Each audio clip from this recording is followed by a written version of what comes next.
Breaking news చూస్తున్నాం.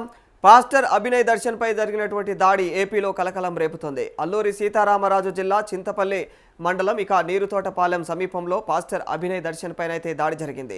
ఈ ఘటన స్థానికంగా ఆందోళన కలిగిస్తా ఉంది. మరి మొదట గుర్తు తెలియని వ్యక్తులు ఆయన పైన కోడిగుడ్లతో దాడి చేసినట్లుగా కూడా తెలుస్తా ఉంది. అనంతరం పరిస్థితి తీవ్రంగా మారి కత్తులతో కూడా దాడికి అయితే పాల్పడినట్లు ఆరోపణలు వస్తూ ఉన్నాయి. మరి ఈ దాడిలో అభినయ్ దర్శన్ తీవ్రంగా అయితే గాయపడ్డారు. ఈ ఘటనకు సంబంధించినటువంటి దృశ్యాలు సోషల్ మీడియాలో వైరల్ అవుతుండడంతో విషయం కాస్త రాష్ట్ర వ్యాప్తంగా కూడా చర్చనీయాంశంగా మారిపోయింది. అయితే దాడికి గల కారణాలపైన అయితే ఇప్పటి వరకు కూడా స్పష్టత రాలేదు.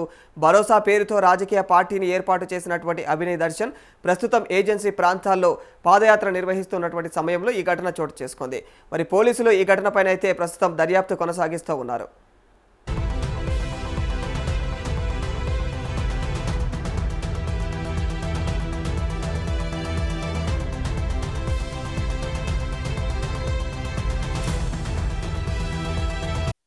పాస్టర్ అభినయ్ దర్శన్ పై దాడి ఏపీలో కలకలం రేపుతోంది. అల్లూరి సీతారామరాజు జిల్లా చింతపల్లి మండలం నీరుతోటపాలెం సమీపంలో పాస్టర్ అభినయ్ దర్శన్ పైన దాడి జరిగింది.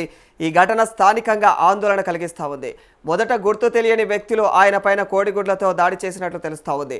అనంతరం పరిస్థితి తీవ్రంగా మారి కత్తులతో కూడా దాడికి పాల్పడినట్లుగా అయితే ఆరోపణలు వస్తూ ఉన్నాయి. మరి ఈ దాడిలో అభినయ్ దర్శన్ తీవ్రంగా అయితే గాయపడ్డారు. మరి ఈ ఘటనకు సంబంధించినటువంటి దృశ్యాలు ప్రస్తుతం సోషల్ మీడియాలో వైరల్ అవుతుండడంతో విషయం కాస్త రాష్ట్ర వ్యాప్తంగా కూడా చర్చనీయాంశంగా మారిపోయింది. అయితే దాడికి గల కారణాలపైన ఇప్పటి వరకు కూడా స్పష్టత అయితే రాలేదు. భరోసా పేరుతో రాజకీయ పార్టీని ఏర్పాటు చేసినటువంటి అభినయ్ దర్శన్ ప్రస్తుతం ఏజెన్సీ ప్రాంతాల్లో పాదయాత్ర నిర్వహిస్తున్నటువంటి సమయంలో ఈ ఘటన చోటు చేసుకుంది. పోలీసులు ప్రస్తుతం అయితే ఈ ఘటనపైన దర్యాప్తును కొనసాగిస్తా ఉన్నారు.